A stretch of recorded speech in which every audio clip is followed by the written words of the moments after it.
shores had come to a happy understanding on the pee issue. But when my friends and I were waiting in the Atlantic Ocean, one of them got out to use the pavilion bathroom. "Why don't you just go in the ocean?" I asked, indicating to the wide world of water. Her face scrunched up. "I don't think I can do that," she said, as if it were foul or somehow uncivilized. "Why not?" "Hell, I'm peeing right now," I said, while stretching out my arms into a leisurely side stroke. And the surrounding swimmers shirked away, because all of a sudden I was the weird one. Sort of like when I casually mentioned to some friends that at night it's comfortable to lie with your hands down your pants, and they were like, "You mean sexually?" And I said, "No, just because it feels safe, you know?" They didn't. Anyway, here was my understanding of society's unspoken pact pertaining to the urination in various bodies of water. Pools are definitely a pee-free zone. No ifs, ands, or buts about it. Unless, of course, the if is, what if I wish to seek revenge on the owner of the pool? The and is, and on all the swimmers in the pool, or the but is, but they peed in my pool first. Then it's disgusting, and as a society we don't condone such behavior, but that's kind of what you were going for in the first place, so pee if you must, and we hope the owners treated the pool with a chemical that turns pee green, and that you are humiliated and exiled from all future block parties. The other exception for pools is if you are an Olympic swimmer who has earned more gold medals than any other athlete and is worth billions of dollars. In that case, you can admit to peeing in Olympic-sized pools surrounded by fellow but inferior Olympians. Hell, you can admit to peeing on the Olympians themselves.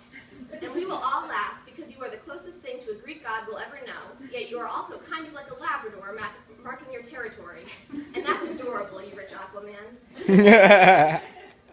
The allowable pee in lakes depends on the circumference, depth, algal density, population of human bathers, and the distance to the nearest toilet. If you can't determine an algorithm to include all of these variables, a personal judgment call will do, as long as you consider dilution potential and the effort that would be required to pee outside of the lake. Just to outline a general principle on the matter, any lakes whose names begin with words like great are probably pretty peeable, and any lake that your high school friends used to lifeguard at are most likely not.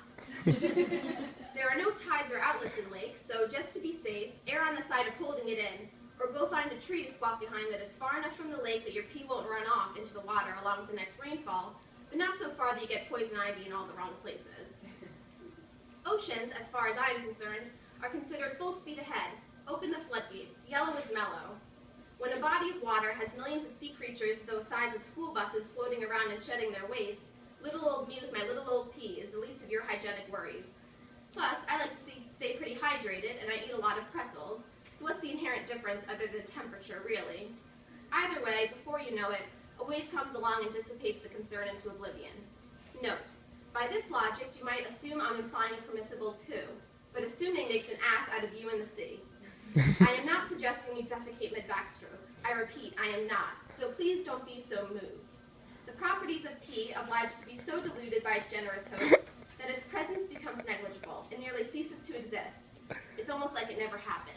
But the poo stands alone. The only time you are allowed to poo in the ocean is if you are stranded in the ocean. And I'm talking the castaway, no rescue boat in sight, so you might be there a while, kind of stranded. Then it is a forgivable offense, but don't ever speak of it. The social pee contract also states that, as a courtesy, we should not alert nearby swimmers to the moment that we are relieving ourselves. Although peeing in the ocean is an acceptable practice, it's still icky to think about, and nobody prefers to be made aware of the urine in their midst. Even I, a citizen who understands the appropriateness of such an ocean release, wrinkle my nose when I hit a suspiciously warm spot, and keep away from it as if an octopus tentacled my legs. What I'm trying to say here is that what swimmers don't know won't hurt them. This is the ignorance is piss addendum. I respect the IIP Code of Honor, and when nature calls, I always establish a safe perimeter from my peers. The people I came with are like, "Where are you going?" And I say convincingly, "Oh, I'm just looking at some ocean stuff over here." But the truth is, I respect most of my friends too much to pee in their vicinity. I was kidding earlier. I wasn't actually peeing as I was talking to my gal pal. I had peed like way more than 5 minutes before. So while there certainly are caveats to bear in mind, I was under the impression that peeing in the ocean is a socially bona fide practice. Agonizing over whether or not to just go ahead and do it would be like worrying that your dandruff might flake into the desert.